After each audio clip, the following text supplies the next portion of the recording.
So I've got, say, 5 minutes. Forgive the hair, no haircut or anything for a while. So yeah, just going to be very, very quick. Obviously, if you get a chance, please check out Hotspur, Tottenham Hotspur, Andrew, Scott, and I believe the Jaffa. Yeah, they did a really good take on it. And yeah, please also go to manscaped.com, enter the code Hotspur10, I think it is, and for all your shaving and trimming needs. But yeah, check those guys out. I'm just going to make it really, really quick. When I looked at that, I don't think we were terrible compared to, say, in that Chelsea game. I think that he threatened. Obviously, we got hit out. That's like a post. We didn't really hit that much, but Man City are on a tear right now. That's the first thing. I think what it boils down to is it goes down to errors. And more will say, oh, well, do you know what? If the system keeps making errors, then clearly the system, it's on the players making the errors, but ultimately, is it the system that's resulting in these errors, or is it the players? I think it's a combination of both. I think we have players who aren't good enough, who are set towards making errors, and I think systemically, they're making errors. That's also leads to errors. So I think for someone like Højbjerg, he's given away a couple of penalties because I think he's trying too hard, which isn't a bad thing. I'm glad anyone tries, but I think he doesn't have faith in his defenders. I think subconsciously that's why he's doing that little bit extra. Ultimately it was clumsy. Both times it's clumsy. You can say it's fatigue, and I do believe he is fatigued. The guy has been playing like a machine.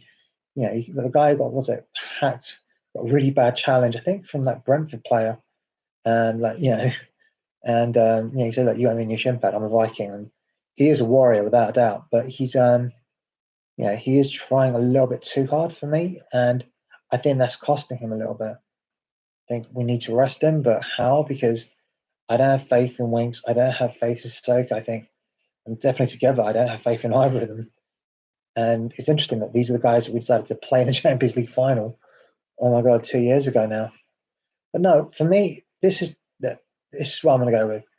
I personally think, this is just me, that Sanchez is a good defender, but he's an average defender who can be good. I think we brought him. He hasn't developed. He hasn't kicked on. I spoke to him, Amsterdam Spurs, and he said, look, at the time he was better than De Ligt, he was better than De Jong, better than Ziyech. He's better than a lot of these guys. It makes sense. So we signed him, spent 40 million on him. He went from 8 million to 42 million. His first season, he was fantastic. I remember watching him against Real Madrid. Toby went off, Dyer and Sanchez and Jan, and it was brilliant. Watching them defend, absolutely brilliant. The line they held, it was brilliant. Somewhere along the way, he needs his handheld. Obviously, Jan's legs went a little bit. Dyer, I think he's had his injuries. Not the best. I don't think Dyer was culpable for any of the goals really on Saturday. But I do think he didn't really. Sanchez. The problem here he's had is when it's a ball coming off, lofted over the ball at the top, he just can't judge it. And he hasn't got that nasty, elbow. I'm gonna stand my ground. I'm gonna stay strong. You run into me. If I'm strong and centered, you run to me. I'm 6'2", 6'3". You can run into me. But if I'm strong and based, it's very hard to knock me over. If I know you're coming, bounce. Because I'm hold my shape. And he hasn't got that ability. That's one thing I've noticed. You can't judge that flight. Now, it's all right when it's Troy Deeney. Troy Deeney is brutal. He's a bruiser. Ilkay Gundogan is a very good player. I've seen the guy for over nearly 10 years now. Superb player, but he ain't a brute. He ain't a battering ram. And for Sanchez to go down, maybe the ground was slippery or whatever, for me, it just shows that Sanchez isn't good enough. And so, sorry, you're taking up a homegrown spot. You have to go. Sorry, it is what it is. So that's the one thing. I thought Lucas, no hit Bale. Bale produced some absolute magic, forced a good save out of Edison. And I thought, wow, he could be back. And then there was a moment He gets on the left flank, and I thought, oh my God, he's going to do the Bale special. Kick it beyond, sprint down. He doesn't do it. He checks. He hesitates. And I think ultimately, I don't think he believes in his body. I think he feels that, you know what? It was cold. It was freezing cold that day. And he probably has a little bit of, oh, is my body going to be up to the challenge of, can I really push it to its limits? Because look, he's here because he's rehabbing. He wants to play for the Euros, which I get. But we're not a reset. We're not a rehab center. We're not. And it's Alex Morgan used us as a rehab center. That great. It pushed merchandise. It got us brand recognition. Blah blah blah blah blah. That's great, and that's what that commercial guy is here today. But please don't bullshit us and say, well, do you know what? Alex Morgan was here to play. She wasn't. She was here to get herself better. And we offered her that ability. At the same time, we could leverage off her name. Bale, same thing. Bale is still a huge superstar. Absolutely huge superstar. It's not Mbappe, and obviously Mbappe is a new breed of superstars. But he still has a huge name. Obviously, he's homegrown, which obviously helps. But for me, and this is just me, he didn't. He could have torn it. He could have said, I'm going to take on Cancelo. And but ultimately, this is what, nearly 11, over 10 years on, 10 years on, when he was literally wrecking defenders. He's not doing that anymore. Maybe he feels either his body can't do that anymore, or he feels his body can't. Either of which isn't a good combination. I want someone that's ready to go through brick walls for Spurs. And Jose wants that. It's, you kiss the badge. That's what I liked about Benny, Disco Benny. He was also about it. Like, so, I'll give it my all. I'll leave it all out on the pitch. Because that's what it is when you're a paid athlete. When you're paid to be there, you've got to leave it all out on the pitch. That means putting your body and literally busting a gut. And is Bale going to bust the gut? I don't know. I don't think he is going to. Not that I'm not a professional. I'm sure he's working hard on training, everything else, but that bust in the gut. And I think, you had that with Robin as well. And that's the reason why Mourinho ended up booing out Robin, because he goes, look, he's not going to bust the gut for me. And it's no surprise as soon as Robin took over, as soon as I think it was the year before or something. So I don't think that was that year, but there's a reason why. I think Robin was with. I think Robin did move on the year before, but he wants players that are going to bust the gut, push through doors, and that's why he likes Højbjerg. That's why I like Lamella. I mean, I thought Lamella was great. Lamella, he's had so many injuries. I mean, you saw that video with him on crutches, and his hips are really in agony. And to do what he's doing now is incredible. The question is, how long can he maintain it? Chances are Lamella's the kind of player that's always going to break down. It's just he's pushed his body to its absolute limits, and who knows, maybe he could be like Batistuta in that much physical pain that he's going to have like double hip replacement or something. He's just in that, he's that much broken. So for me, but that's the player I want. I want players going to bust through a brick wall for Spurs. And you say, well, what is this chicken and egg? He has to get fit. How do you get fit without playing games? It's true. When you play a game, when that bell's ring, you got to ring it. You got to show that, you know what, he didn't ring on Bergwijn. He brought me on. I'm on for 20 minutes. Yeah, I have to get the rhythm of the game. Blah, blah. But when I've got a chance and I'm going to bust the gut, I'm going to take it. And he didn't do that. Whether he was told not to or whether he thought he can't, only time will tell. Anyway, like I said, the first goal obviously is a penalty. They haven't got Lloris. Look, do you know what? Do you know how hard it is to save a penalty? If Lloris goes the other way, no one says anything. He gets the wrong way. He guesses right, gets a hand to it. The ball is hit hard enough. If there's enough spin on it, it bounces up. Second goal, probably should have gone with it. It's a really well-worked goal. I'm going to ask, Circuit, where was the marking? Didn't pick up his runner, and I'll do that. You look for your runners. You keep your eye out. Where's the runner? Where's the runner? Gundogan's very good at escaping runners. The guy is ninja-like. He's probably going to be one of the players of the season. If Harry doesn't win it, assuming he does all the goals and assists, it'll be Gundogan. He's just that good. Personally, but he should be something better. Yeah. Third goal, it's all on Sanchez. If you're the last line, or you're the second line defense, then it's one-on-one, literally, or you got to read it. You got to make sure that you clear it, whack the thing, go deep, chest it, whatever you need to do. Do you know what I mean? Judge the flight of the ball. He hasn't done that. So for me, it's 2 errors. Well, 3 errors because says Marco, look, that happens when you can see the goal. It's because someone has made a bit of a boo-boo. And we've had 3 errors. They've led to 3 goals. Now, people say, oh, it's Jose. It's Jose. Do you know what? I think it's a combination of all of them. I think there's been a lack of investment in the team because guess what? We invested heavily in the stadium. And guess what? And if there was no pandemic, we'd be laughing because we'd have had the AJ fight, we'd have had the Guns N' Roses, Lady Gaga, I don't know, The Weekend, probably, I have no idea. I'm just saying names. But we'd have so much money coming in that we could probably invest very heavily. We have to change that. Everyone has to change their model, not just us. Everyone has had to change their model. So I was like, one has had to change their model. So I was like, oh, Sat Joe say, well, do you know what? What will that achieve? Realistically, what will that achieve? I think when we brought in, got rid of Jose, we got rid of Pacino. I was at his last game, home game for us. You could tell something wasn't right.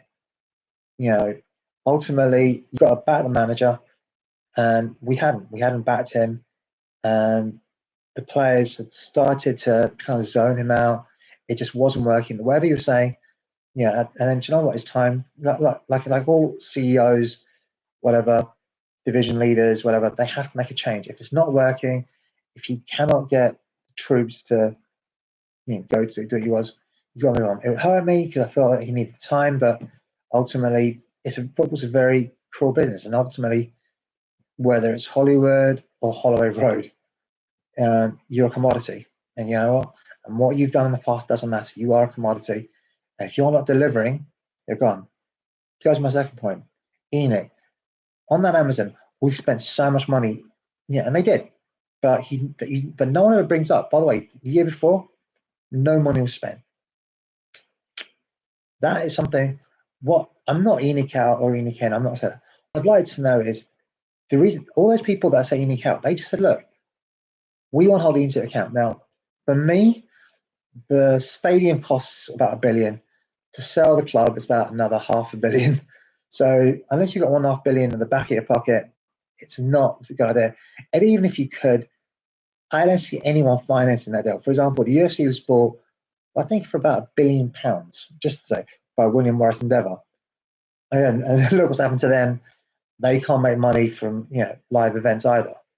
So I think if you're going to go into the live event business, because what we are, we're a live event business, albeit our primary business is obviously Tottenham Hotspur, everything else, then you're going to be a bit wary.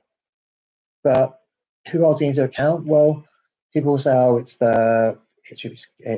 Cat and all those guys at the Tottenham, I forgot what it's called now, the Tottenham Hotspur Supporters Trust. They do. They actually have done. Look at the minutes. They actually do say this. They do say that. Now the club can either, and I don't know if it's a fig leaf or whatever. Club say we're engaging with fans. First of all, what Cat, my dad, Pete Hain, Rob, all those guys, they're doing this out of the love of the club. They don't get paid for it, and I think they do get some bourbon biscuits, which I hate. Me, I'm more of a hobnob kind of guy. Chocolate digestive hobnobs. Anyway, that's what they do. So for me, and this is just me, the fans do it. They'll say, "Oh, just buy the merch." You know what? I'm not. I'm buying stuff from other, and that's what I would do personally.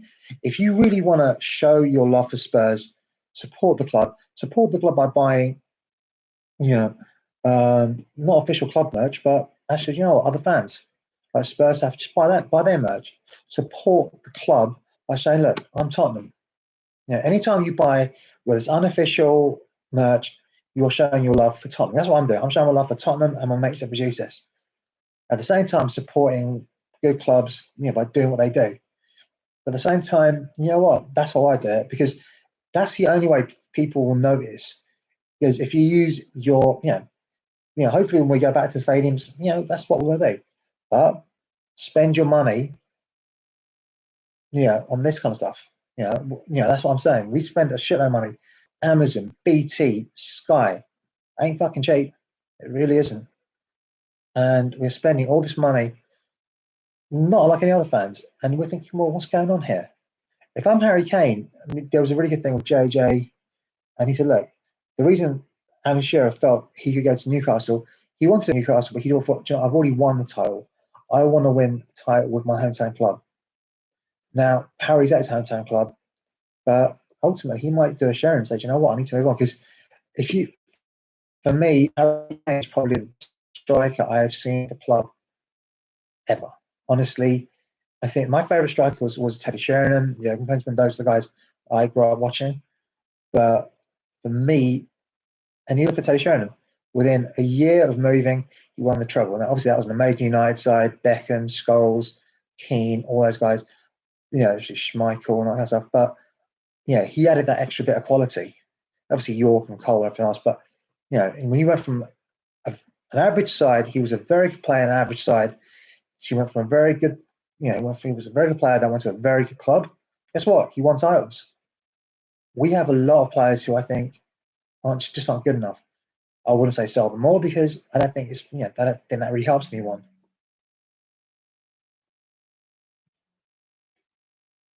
So I decline that for the moment.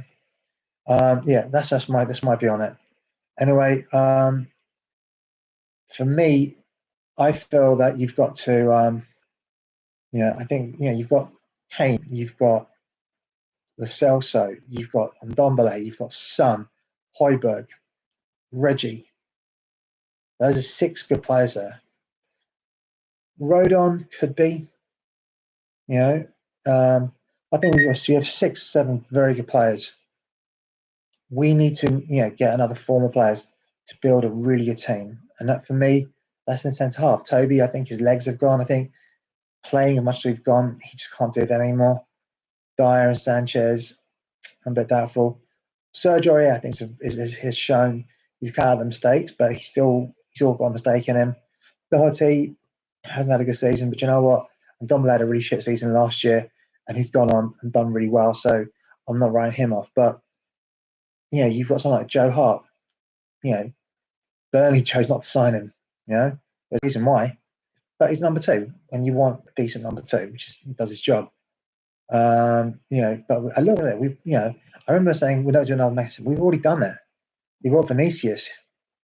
We're not playing again. He could have trouble adjusting because it does take a while to adjust to this league. Again, Ndombele is proof of that. Look how much he's come on this season. I don't know. It's when you're investing, you're not investing for today. You're investing for the following year. So anyone you say, for example, when we brought in players for say 2019, we were really buying players for 2020. And the problem was because between 2018 and 2019 we didn't sign anyone, we had no one to come in to refresh it. And we are paying for that, and we are still paying for that lack of investment. So we're playing catch up, and that's what it boils down to. So either the only way to catch up is to get a boost, which is going to be impossible because the way we're run as an investment company. Majority shareholder is not a football fan; he's an investor. And that's what he does. That's what he does for a living. So yeah. Anyway, I'm not Enika. I'm not Enikin. I'm not Jose. I'm not Jose. I'm just a fan. And like I said, I'm hoping that we can change things around. But it's like I said, it's always Spurs. Hope over experience, isn't it? Anyway, take care, guys. As always, I'm on Spurs.